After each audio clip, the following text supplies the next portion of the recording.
आरजू फरुखाबाद से। कोटि कोटि नमन गुरुदेव भगवान। गुरुदेव भगवान, मेरा मन और बुद्धि कभी कभी बहुत चलती है, ना चाहते हुए भी गलत चिंतन कराती है महाराज जी। सबका चलता है, सबका चलता है, तुम्हारा ही नहीं। भाई हम तो अपने हृदय की जानते, तुम अपने हृदय की जानते हो, लेकिन शास्त्र और सिद्धांतों से जो चलता है वो सबके हृदय की जानता है। क्योंकि एक ही बिजली से सब चल रहा है ना, तो पता चल जाता है। मन में दो प्रवृत्तियां होती हैं, एक अच्छी प्रवृत्ति, एक गंदी प्रवृत्ति। अगर हमारा दर्शन, भोजन, संग, संभाषण, वायुमंडल अच्छा है तो अच्छी प्रवृत्तियां निकलेंगी। अगर बुरा है, गंदा है, तो गंदी प्रवृत्तियों को बढ़ावा मिलेगा। रहती सबके अंदर है, दो बुद्धि में, सुमति और कुमति, और मन में अच्छी तरंगें, बुरी तरंगें दोनों होती है। अब हमें देखना है कि बुरी तरंगों को मिटाना है, अच्छी तरंगों को बढ़ाना है। बहुत समय लगता है, ऐसा नहीं कि 4 दिन में मिट जाएंगी, बहुत जन्मों की तरंगे हैं ये। उसे दुर्वासना कहते हैं। वासना, दुर्वासना, उपासना। उपासना के द्वारा दुर्वासनाओं का नाश करके, अच्छी वासनाओं के द्वारा फिर उस वासना का विनाश करके भगवत प्राप्ति कर ली जाती है। तो जो मन में गंदी तरंगे आती हैं, आप जांच कीजिए कि ये शास्त्र विरुद्ध है, तो उनको भूलकर मत कीजिए, धीरे धीरे नष्ट हो जाएंगी।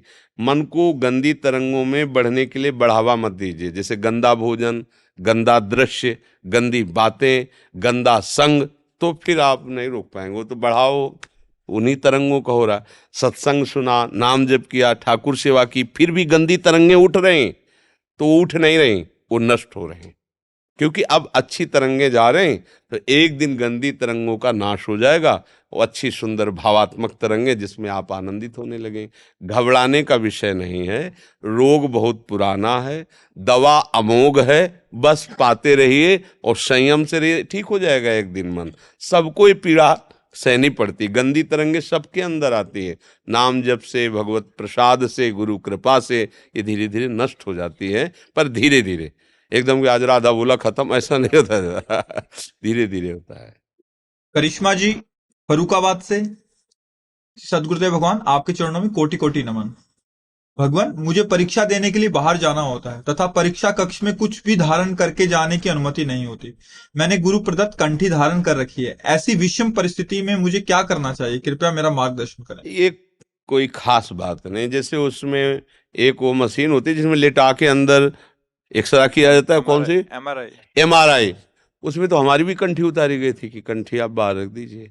फिर वो मतलब ऐसे जैसे कुछ कुछ फर्क नहीं पड़ता, ऐसे कंठी उतारी, अच्छी जगह झोली में रख ली, 4 दिन 10 दिन जो भी परीक्षा में जाना है, बाहर निकले, अपनी झोली से लिया कंठी, क्या फर्क पड़ता है? राधा राधा कंठ में है, कंठी उतार के, मान लो ऐसी कई समस्या है तो उतार के, उसमें कोई फर्क नहीं। अब कहीं जांच होनी, कहीं कुछ होना, बोले कंठी, बोले हमारी निष्ठा हम उतारेंगे, ऐसा नहीं है। बोले भैया थोड़ी देर के लिए रखिए, तुम जांच कर लो। भाई तुम कंठी पहन के अंदर नहीं जाओगे तो तुम्हें उसमें बम विस्फोट लग रहा है, तुम उतार के रखे दे रहे हैं, क्या चला जाता है। राधा राधा राधा बड़ा मस्ती का मार्ग है, झंझट लड़ाई झगड़ा और इसका टेंशन का मार्ग थोड़ी। भाई हम श्री जी के हैं, तो अगर 1-2 घंटा के लिए कोई कंठी को रोक दे तो हम श्री जी के नहीं रहेंगे क्या? नहीं, वो श्री जी के हैं, उसमें कोई फर्क नहीं, आनंदित रहो। ऐसी बातों में लड़ाई झगड़ा कभी मत करना, कभी असंतुष्ट मत होना। हाँ अब जैसे मान लो किसी किसी स्कूलों में ऐसे नहीं, आप तिलक नहीं लगा सकते, आप कंठी नहीं बांध सकते। अब जैसे कोई बच्ची है, अब बचपन से साधु संग मिल गया, वो भजन करे, अब उसका ब्याह हुआ ऐसे घर में जो नास्तिक है, अब क्या करें? भैया अंदर अंदर जपो, बाहर से हटा दो, क्योंकि रोज झगड़ा होगा तो उससे अच्छा है राधा राधा अंदर अंदर जपो, श्री जी कृपा करेंगी। बाहर का जो माहौल है, जैसे वो लड़की, अब उसको ये थोड़ी कि युद्धम प्रारंभ, झगड़ा शुरू, ऐसे नहीं। भक्ति झगड़ा नहीं करे, भक्ति तो आनंदमय होती है। ठीक भैया, तुम बाहरी बात है ना, शरीर को ब्याह के लाए हो ना, मन ने तो श्री कृष्ण को वर्ण कर लिया, उससे तुम हटा नहीं सकते। ऐसे चलना चाहिए भक्ति में। हाँ वो एक अलग बात है कि जब वो भक्ति का रंग छाता है, तब फिर जैसे मीरा जी, रत्नावती, बड़ी बड़ी महान भक्ता, फिर तो बैठ गए मोड़ मुड़ा के, श्री कृष्ण सामने खड़े, फिर क्या मतलब वो। पर ऐसी हिम्मत और ऐसा व्यवहार सब कोई नहीं कर सकता, इसलिए कभी ऐसा अवसर आए तो लड़ाई झगड़ा न करे, उतार के झोली में डाल ले, जो भी सेवा जैसा भी करे, फिर आप पहन ले। राधा राधा राधा, हम श्री जी के हैं, हमारा मन श्री जी में लग रहा है, संसार का अपना क्षेत्र है। कमलाकांत जी लखनऊ से। राधा वल्लभ जी। श्री हरिवंश गुरुदेव, आपके चरणों में दंडवत प्रणाम। गुरुदेव, आपके श्रीमुख से सुना है कि लाडली जू सबको देख लेती हैं, यहाँ तक कि लाल जू को भी देख लेती हैं। तो गुरुदेव, जब हम किसी सांसारिक समस्याओं में ज्यादा उलझ जाते हैं तो श्री जी से प्रार्थना करते हैं कि आप ही देख लो अभी। ऐसा कहने से गुरुदेव, आपकी कृपा से जो थोड़ा बहुत भजन होता है वो भी तो नहीं खर्च हो जाता? भजन खर्च तब होता है जब भजन हम करते हैं, और जो भजन करवा रहे हैं श्री जी, तो शरीर उनका, मन उनका, क्रियाएं उनकी, परिवार उनका, आपका कुछ अगर है तो खर्चा होता है। अगर सब श्री जी का है तो क्या खर्चा होता है? भाई हमने अपना जीवन श्री जी को दे दिया, अब हमारा कोई अस्तित्व नहीं है। जैसे कोई बहुत बड़ी फैक्ट्री है, उसमें कोई मुनीम बन के रहता है, तो फैक्ट्री की हानि लाभ मालिक को होती है, मुनीम का काम है अपना। तो आप मुनीम बन करके परिवार का पोषण कीजिए, मालिक तो श्यामा श्याम है। तब जो भी जैसी सेवा बनती हो श्यामा श्याम के, हमारा जीवन श्यामा श्याम के, हमारा कुछ अलग अस्तित्व अभी बकाया है तो फिर हिसाब किताब भी बकाया है। बस ये ध्यान रखना, अगर हम श्यामा श्याम से अलग हैं अभी, हमारा परिवार, हमारा शरीर, हमारा सुख भोग और भजन, तो फिर वो खर्चा होगा ही होगा। अगर हमारे श्यामा श्याम, सब श्यामा श्याम का, तो कोई खर्चा नहीं, क्योंकि हम कुछ कमा ही नहीं रहे, हमारे पास कुछ है ही नहीं कमाई। ये तन उनका, ये मन उनका, प्राण उनके, जीवन उनका, परिवार उनका, ये अंतर्गत हो रहा है, मैं कहीं हूं ही नहीं। हो गई शरणागति। अब हम हैं, हमारा परिवार है, हमारा शरीर है, हमारी भोग सामग्री है। श्री जी बस आप तो जितना भोग लगाएं उतना पालो, जितना कहें उतना कर दो, तो ये अलग बात हो गई। तो ये शरणागति का तो लक्षण नहीं है। और अगर श्री जी के हम हैं तो अगाध बैंक हमारी, हमारे बाप की है, हमारे पास अगाध संपत्ति है, क्योंकि एक क्षण में भगवान ने पूरी सृष्टि रच दी है। वो भगवान हमारे प्यारे हैं, तो हमारे खूब श्री जी के भजन में मगन रहो, सब कुछ श्री जी का, ऐसी भावना करो। अलग करने पर तो फिर हिसाब बहुत ही मतलब बिगड़ जाएगा, क्योंकि फिर हमारे अशुभ कर्म भी हैं, शुभ कर्म भी हैं, फिर तो हम नहीं निपट पाएंगे। मतलब बहुत अलग नहीं हो ना, अपना सब कुछ उनमें मिला दो। तो जैसे एक गंदा नाला भी यमुना जी में गिरने पर वो बाहर उसी में बहाव में आकर वो यमुना के समान माना गया, लेकिन जहाँ से गंदा नाला निकला और वहाँ यमुना जी तक नहीं मिला, तब तक कोई छुएगा नहीं, वो गंदा ही नाला है। तो हम लोगों के आचरण गंदे नाले जैसे ही हैं, अगर पूर्व से सब देखे जाए। अगर कुछ पवित्रता है तो जुड़ने से है इनसे, जहाँ से जुड़े तो वहाँ सुरसरी भय पावन कैसे, ईसन संयंत्र, जैसे गंगा जी में नाला गिरा तो गंगा जी बन गया। ऐसे ही हम अपवित्र विचार वाले, अपवित्र कर्म करने वाले प्रभु में समर्पित हुए तो प्रभु में हो गए। बस बात ये है, अपना अस्तित्व अलग रखना खतरे में पड़ना है। बिल्कुल यही तो समस्या है, हम अस्तित्व ही तो मिटा नहीं पा रहे हैं। अस्तित्व मिट जाए फिर क्या, फिर तो मस्त हो गए, पूरा ब्रह्मांड आपका, आपके बाप का। हम लोग थोड़ा अस्तित्व अपना बनाए हुए ना, चार परिवार के लोग, एक मकान, एक ये हमारा है बकाया, और सब नहीं। हम सुखी रहें, अगर बजगृह तो सब मर जाएं, पर हमारा परिवार को एक छोटी सी सीमा, एक छोटा विचार, ये जो अलगावपन हुआ है इसे समर्पित कर दो। अलगाव में सारा हिसाब किताब फिर होगा, समर्पण में हिसाब किताब नहीं होता है। अब जैसे किसी होटल में जाओ तो एक एक रोटी का हिसाब आपको देना पड़ेगा, नहीं? और अपने रिश्ते नातेदार के आ जाओ तो होटल से भी अच्छा मिलेगा, पर हिसाब थोड़ी होगा उसमें। बोले हमारे तो दोस्त है, हमारे तो रिश्तेदार है, हमारे तो घर के हैं। ऐसा अपने घर में कोई हिसाब? तो अपना घर है ना, श्री जी है, ये घर के मालिक हैं, अपना परिवार सब कुछ, वहाँ कोई हिसाब किताब नहीं चलेगा। अलग हो जाओगे तो फिर होटल वाला हिसाब किताब चलेगा, एक एक दाने का हिसाब होगा, एक एक कर्म का हिसाब होगा। अवश्य में भोक्तव्यम कृतम कर्म शुभाशुभम। बस ये राज से सबकी समझ में नहीं आता। ये समझ में आ जाए तो कुछ समस्या नहीं है, कोई समस्या नहीं। समस्या अहंकार पैदा करता है, शरणागति तो समस्याओं का नाश करती है। और हम लोग कहलाते शरणागत हैं पर होते अहंकार की दरा में, इसलिए बात बन नहीं पाती। सच्ची शरणागति आ जाए तो फिर वो मस्ती आएगी कि आप समझ नहीं। आप समझो छोटा कोई पदाधिकारी भारत का आपके सर पे हाथ रख दे, चिंता मत करना, तो आपकी हालत जानते हो क्या होगी? 「 हर समय गर्व में फूलोगे, और अखिल कोटि ब्रह्मांडों के नाथ, प्रभु कह रहे हैं योगक्षेमम बाह्यम, तू केवल भजन कर निश्चिंत हो। अब मुझे क्या करूं, सदा तिनके रखवारी, जिम बालक राखे मातारी। हमें विश्वास होता है क्या? एक बार हम गंगा किनारे जब रहते थे तो अंधेरा था, बड़ा भया, उल्लू सब सियार ये सब बोलते रहते गंगा के। अब तो धीरे धीरे वन विभाग मतलब कम हो रहा है, लौकिक सत्ता बढ़ रही, जगह जगह जहाँ जंगल सब कट करके खेती और निर्माण आदि के कार्यक्रम। नहीं, पहले अधिकतर जंगल, अधिकतर 10-20 किलोमीटर में कहीं एक इधर गांव छोटा सा, कहीं उधर गांव छोटा, सबका सब जंगल ही जंगल, ऐसे भयावह स्थिति। पता नहीं कैसे मन में एक भय सा सवार हुआ, अंधेरा कोहरा छाया, गंगा किनारा, तो दूर एक आदमी, मतलब ऐसा लगा कि कोई लालटेन लिए दूर दिखाई दे, भय कम हो गया। हम अपने मन को डांटा कि यार वहां लाइट है, पता नहीं वो व्यक्ति है क्या है क्या नहीं। इतना उसका भरोसा, भगवान का भजन करने के लिए निकले हो, हर समय भगवान भजन, तुम्हें भगवान का भरोसा नहीं वो व्यक्ति बचाए कि ना बचाए, वो है व्यक्ति की नहीं है, लाइट दिखाई दी तो भरोसा हो गया कोई है वहां, और भगवान का नाम जप रहे भगवान। अरे मन यार अब तो बेईमानी छोड़ दो, मन की बहुत बुरी दशा होती है, ये कहीं भी फंसा सकता है। भगवद आश्रित रहो, बेपरवाह मस्त हो जाओगे। पर ये मस्ती तभी आएगी जब अहंकार समर्पित हो जाए, सोहम तवई आश्रिता, मैं आपके आश्रित हूं। फिर तो अब जैसे छोटा बच्चा है कुछ भी बिगाड़ दे, उसके लिए तुम डांट सकते हो, लेकिन उसके लिए कोई रिपोर्ट या कोई अपराध कुछ ऐसा नहीं होगा। मतलब लाखों की चीज तोड़ दी उसने, तुम डांट सकते हो, पर जब तुमसे कोई कहे कि फिर अब हम इसको देख लें, तुम्हारे लाख रुपया नुकसान, तो पागल हो क्या? हेरना भी नहीं, मेरा बच्चा मेरे लाख रुपया का नुकसान, ऐसे होता है, ऐसे प्रभु की शरणागति में होता है। वो डांट सकते हैं, गुरु से डटवा सकते हैं, वो स्वयं तुम्हारे प्रति तुम्हें लगेगा कि भगवान नाराज है क्या, ऐसा प्रतिकूलता आ रही है, पर ऐसा नहीं। तुम उनके बच्चे हो तो कोई हिसाब किताब नहीं चलेगा वैसा। बड़ों के घर में 1,50,000 का टूट भी जाए तो क्या, तो सबसे बड़े तो प्रभु है, ब्रह्मांड के ब्रह्मांड रचते और विनाश कर देते, उनके लिए क्या है। तो ऐसे प्रभु का हम परिचय जानकर उनसे जुड़ें, उनको अपना माने, फिर छोटे मोटे हिसाब किताब नहीं रहते। तो बड़ों के नौकर भी बड़ी पोशाक में ही रहते हैं, क्योंकि उनकी इज्जत उन्हीं से होती है। नौकर को देख के ही पता लगता है स्वामी कितना उदार है, स्वामी कितना धनवान है। ऐसे ही अपने लोग शरणागत हैं, तो हमारी इज्जत नहीं, वो अपनी इज्जत के लिए हमारी सब बात करेंगे।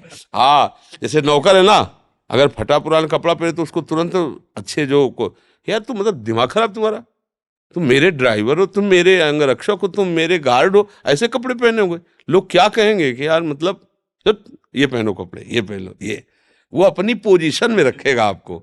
जब साधारण धनी ऐसा करता है तो अखिल कोटि ब्रह्मांड नायक अपनी इज्जत के लिए हमको ऐसे थोड़ी कह दे, है चल ऐसे ऐसे ले। देखो ना, अगर उनकी असलियत में हो जाते तो विश्व झुकता है कि नहीं झुका देते, भगवान ही तो है ना। नहीं कौन, हमारा पंचभौतिक शरीर, आपका पंचभौतिक, आपके अंदर जो भगवान की शक्ति हो, हमारे अंदर शक्ति। भाई ये कि दासत्व जितना जोर का हो गया, समर्पण जितना जोर का हो गया, उतने पूरा विश्व नमस्कार कर रहा है। ये भगवान की इज्जत है, हमारी थोड़ी इज्जत है, सब उन्हीं को तो इज्जत दे रहे हैं। सुरेंद्र गुप्ता जी। गुरुदेव राधा वल्लभ श्री हरिवंश, आपके चरणों में दंडवत प्रणाम। भगवान 20 साल भजन करते हो गया, फिर भी ये सट विकार बहुत सता रहे हैं। अरे यार मजाक मत करो, तू तो ऐसे बोल दिए जैसे कोई आलू आलू बाटा खरीद रहा हो। अभी भजन जानते नहीं हो, 20 साल भजन करते होगे तुमने, ऐसे खिलवाड़ की बात, तभी भी गुस्सा लग जाती है। भजन का अपमान मत करो। देखो मतलब आप ऐसे बोलोगे तो भजन का अपमान होता है। आपकी भजन में करने में त्रुटि है, आपकी रहने में त्रुटि है। चलनी लेके जाओ, बड़ी दुधारू गैया है, बाद में कई ग्राम पीने को मिलेगा आपको? बस। अब आप कहते हो कि 20 साल से गाय दूह रहा हूं लेकिन 5 बूंद भी पीने को नहीं मिला। भैया देखो कहीं चलनी तो ले लिए हो, समझ रहे हो ना? दूध की धार जा रही हो, सब बाहर गिर, चलनी में गैया दुहे, दोष दैव को दे, हरि गुरु कहो न माने, अपना ही पल्ले। जो कर रहे हो उसको भोगना पड़। भजन क्या है? देखो जैसे अब किसी और से कहो तो बात अलग है, हम लोगों का जीवन ही भजन है। जब कोई भजन शब्द बोलता है ना, तो उसमें हमारा दिमाग एकदम सावधान हो जाता है, क्योंकि ये बात लाखों लोग सुनेंगे तो लगेगा 20 साल भजन करने पर इसको, तो हम तुम्हारी कैसे बात मान लें, जब उसी मार्ग में हम भी तो चल रहे हैं, उसी मार्ग में ये भी तो सब चल रहे हैं। अगर आनंद नहीं तो इनके पास दुल्हन नहीं है, इनके पास वो सुविधा नहीं जिसकी में तुम मनोरंजन कर रहे हो। ये कैसे जी रहे हैं? किसी को ऐसे नहीं रखा जा सकता, ध्यान रखना। अपने बच्चे को भी नहीं रख सकते, उसके लिए व्यवस्था होती है। अगर हम सबको भगवान कृपा करके अपने भजन में आनंद ना देते तो कैसे चल जाते इस मार्ग में? 20 साल तो बहुत समय होता है बच्चा।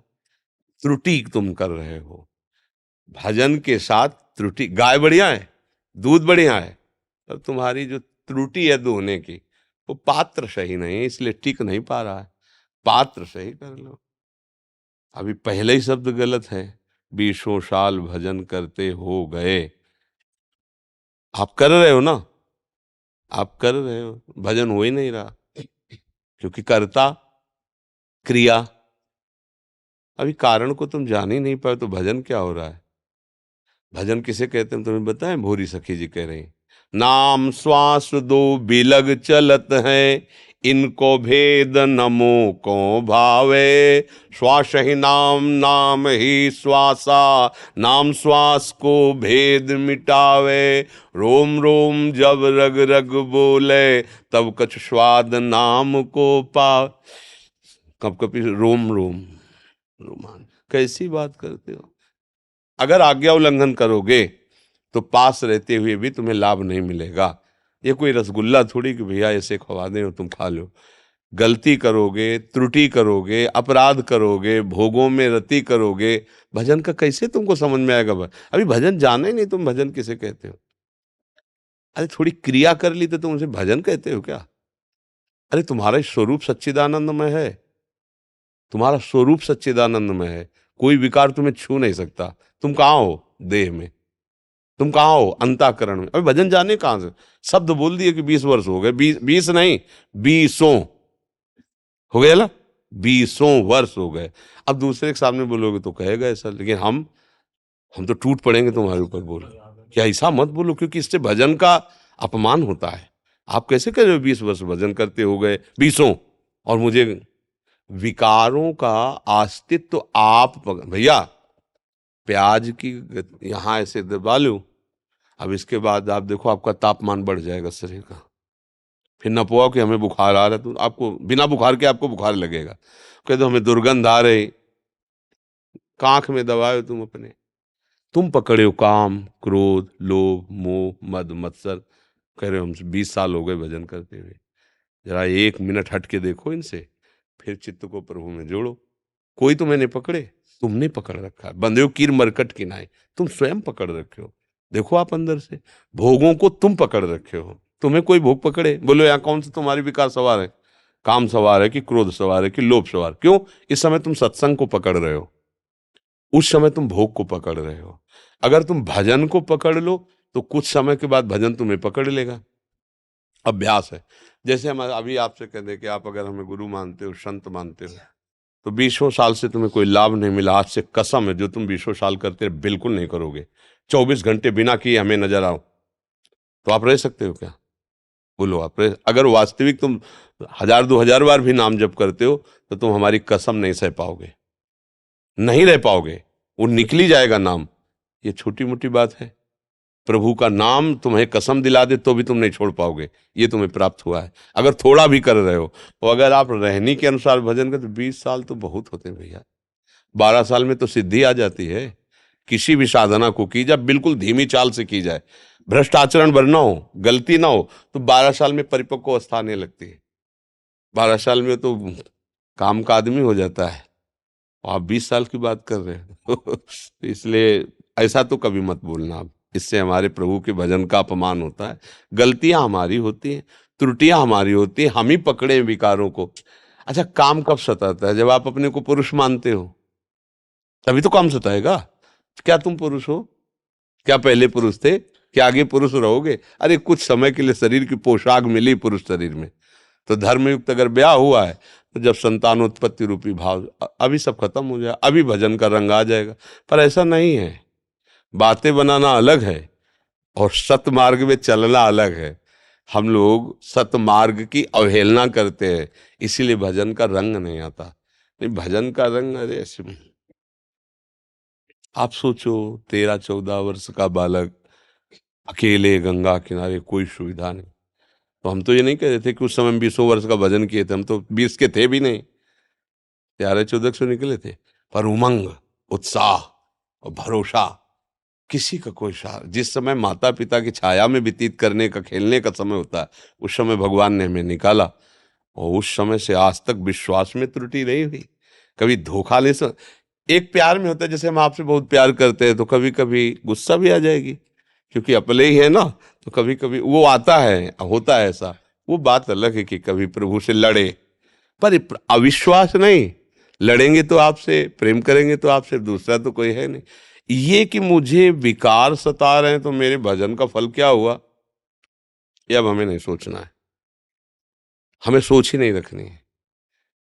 ये मकान आपके नाम कर दिया, इसमें छिपकली रहे या भूत रहे, आप बैठो या इसमें जो भी हो, अब हम, मेरे से मतलब नहीं, आपको समर्पित, अभी ठीक हो जाओगे। ये अहंकार में ही रहते हैं जितने दोष है। अहंकार तो तुम बनाए हुए हो कि मैं 20 वर्ष से भजन कर रहा हूं, मैं उसी में, सब ये छुपे हैं उसी महल में। महल विध्वंस करो, कोई रह नहीं जाएगा। तेरे नाम कर दिया अपना जीवन, अब देख ले मालिक, अब जैसी आपकी इच्छा हो, जिधर चाहे उधर चला, जैसे चाहे, अभी ठीक हो जाओगे। क्योंकि अहंकार समर्पित हो गया ना। दैन्य में विकार नहीं होते, अहम में विकार होते हैं। सारे विकार इसी में, देहाभिमान में है। मैं पुरुष हूं, मैं उसी, मैं करता हूं, करता और भोक्ता में ही तो है ना। अहंकार विमूढ़ आत्मा करता हमिति मन्यते, मैंने 20 वर्ष भजन किया, तो फिर तूने असत कार्य भी किए। अब इस आवाज हले मैंने किया, अगर ये कि नाथ, तो शिकायत की जरूरत नहीं। क्यों? वो कह रहे तुम चाहे जितने बड़े दुराचारी हो, नंबर देना तो मेरा कार्य है ना। आप चेत सुदुराचारो भजते मां मनन निभाग साधुर्य, नंबर तुम्हारे बढ़े आएंगे। तो हमको फूले फूले घूमना कि हमारे नंबर तो बढ़िया आएगी, हमें पेमेंट तो पूरी मिलेगी, हमें ठाकुर कृपा करके मिलेगा। हम तो हम स्वरूपा विभु मोक्षिष्या में मां सुचा। अब हम कहाँ हैं बताओ, कहाँ हैं? क्या जिससे प्यार किया जाता है उसके ऊपर दोषारोपण किया जाता है? सोचो आप, क्या भगवान इतने ज्ञान नहीं रखते हैं कि हम उनकी शरण में 20 साल से भजन कर रहे हैं, वो हमारा कोई साथ ही नहीं दे रहे? अगर हम तुम्हारी फोटो रख लें और तुम्हें कोई बता दे जाके, महाराज जी के उस कमरे में मैं आपकी फोटो देखी और बार बार वो आपकी फोटो को देखते हैं, हृदय से लगाते हैं, तो तुम कुछ नहीं हो, तो तुम्हारा हृदय क्या होगा कि अगर प्राण भी देना पड़े तो, मतलब हम जैसे को कोई प्यार कर रहा है, आपको कैसा लगेगा? सोचो। तो आप भगवान की फोटो रखे हो ना, श्री जी की रखे हो ना, उनको बताने की जरूरत नहीं, वो देख रहे हैं। तुम जो भोग लगा रहे हो वही पा रहे हैं, तुम जो आरती कर रहे हो वही पा रहे हैं। ये कैसे निकल गया तुम्हारे मुंह से कि हमें कुछ, ये मतलब क्या होता है? अपने लोग ऐसे बोल देते हैं, ऐसे बोलना नहीं चाहिए, क्योंकि इससे हमारा आगे का मार्ग रुक जाएगा। प्रभु के नाम में अपार सामर्थ्य है, पर मैं नीच उसको ले नहीं पा रहा हूं, बात ये है। ऐसे प्रयास कर रहा हूं पर मैं सफलता नहीं प्राप्त कर रहा, तो उसमें जगह हो जाती है कि मेरी कोई त्रुटि है, मेरा कोई भजन पर। फिर मतलब जैसे संसारी आदमी तो आपके हाँ में हाँ मिला देगा, लेकिन अपने लोग आपका विरोध कर देंगे कि आप कैसे, हमारा जीवन है यार, हमारा जीवन हम उसी में जी रहे, तुम कैसी बात करते हो, कैसे कह सकते हो? अरे हम कोई पार्टी बंदी थोड़ी कि हम भगवान की पार्टी के हैं, नहीं, हम आपकी भी पार्टी के हैं, क्योंकि हमारे भगवान सब में विराजमान, तो कोई पार्टी थोड़ी हमारी, हमारी एक ही पार्टी है, सब जितना ब्रह्मांड हमारी पार्टी का है। पर हमारे प्रीतम को तुम अंगुली उठाओ तो हम नहीं बर्दाश्त कर पाएंगे, क्योंकि अगर कमी हो तो हम बात करें, वो तो समुद्र है, ज्ञान समुद्र, दया समुद्र, कृपा समुद्र, ऐश्वर्य समुद्र, अनंत शक्तियों के स्वामी। वो भला हम उनका नाम ले रहे हो, हमें सहयोग क्यों नहीं करेंगे? तो हमारे द्वारा उनकी कोई आज्ञा का उल्लंघन हो रहा है, ढूंढ लो, उसमें भी आपका घाटा नहीं होगा, क्योंकि उसमें भी आप ऐसे कर, प्रभु आप सामर्थ्य दो मैं इससे उठूं। तो ये दैन्य भाषा होनी चाहिए, आपकी अहम भाषा है। अहम भाषा का त्याग करो, दैन्य। प्रभु 20 साल से आपकी शरण में हूं नाथ, अब तो दया कर दो, अब तो मेरी अवस्था गिरती चली जा रही, प्रभु अब तो निर्विकार कर दो, भीख मांगो, याचना करो, धन्य। ऐसे ठकुर सुहाती में तो भाई ऐसा होता है कि ये ले 50 की है, ये 100 ले, काम बनाओ। ऐसे कोई है नहीं, सृष्टि में पैदा नहीं हुआ आज तक। एक बार एक महात्मा को बहुत गर्व था कि मैं बहुत बड़ा तपस्वी हूं, अपनी तपस्या से ब्रह्मांड खरीद सकता हूं। एक से एक तपस्वी हुई, तो भगवान उनके आम को तोड़ने के लिए वहां की जो झील थी सूख गई, सरोवर था सूख गया, कुआं था सूख गया, पानी खत्म। अब जंगल में पानी ही नहीं, न झील में न सरोवर में, तो न शौच के लिए व्यवस्था न पानी के लिए। कई दिन व्यतीत हो गए। एक घड़े में शीतल जल रखे हुए जा रहे थे, एक व्यक्ति का रूप रखे भगवान। महात्मा देखे, दौड़ के, भैया पानी पिला दो। बोले बाबा वैसे फ्री पानी तो बटता नहीं, अब जान रहे हो इस समय सूखा पड़ा हुआ है, तो कैसे पानी हम दे दें। बोले आधी तपस्या, जीवन की आधी तपस्या, बस प्राण बचा लो, पानी दे दो। घड़ा रख दिया। बोले कल कहो एक घड़ा और ले आवे। बोले ले आना। तो बोले आधी आज, कल आधी, मतलब पूरी खत्म। तुम तो ब्रह्मांड खरीदना चाहते, 2 घड़े पानी में तेरी तपस्या बिक गई। वो कांप पड़े कि ये कोई व्यक्ति नहीं है, चरणों में कि तेरी तपस्या कितनी, 2 घड़े पानी में बिक गई। काय को अहंकार करता है, भगवान को खरीद सकता है तपस्या से कोई। दैल दैल यही दरबार दिल को आदर, रीत सदा चली आई। रो के इनके चरणों में जाओ तो सब बात बल जाएगी कि नाथ मैं नीच अधम हूं, मेरे बनाए ना बनेगी कोटि कल्प लो। गुरु जी कहते, संत जन कहते, प्रयास करते पर नाथ सफलता तो आपसे ही मिलेगी। आप कृपा को देखो, गोस्वामी जी कह रहे हैं कि बहुत यत्न करके देखा पर अपने मन को मैं आप में समर्पित नहीं कर पाया। कह गए हरिजु मेरो मन हठ न तजे, इस पद में है कि हो हार्यो कर जतन विविध विधि अतिशय प्रबल अजय, तुलसीदास बस होई तबे जब प्रभु पेरक बरजे। आप डांट दो नाथ, आप डांट दो तो मन रुक जाएगा, क्योंकि आपके पावर से ही ये बलवान हो रहा है, मेरे बस में नहीं हो। महात्मा जन कह रहे हैं, और हम प्रभु से दैन्यता से नहीं, हम कह रहे विश्व बस भजन कर। गलत बात, अहंकार शब्द ठीक नहीं है, इससे भजन का अपमान होता है। फिर भजन जो हो भी रहा है वो भी गायब हो जाएगा।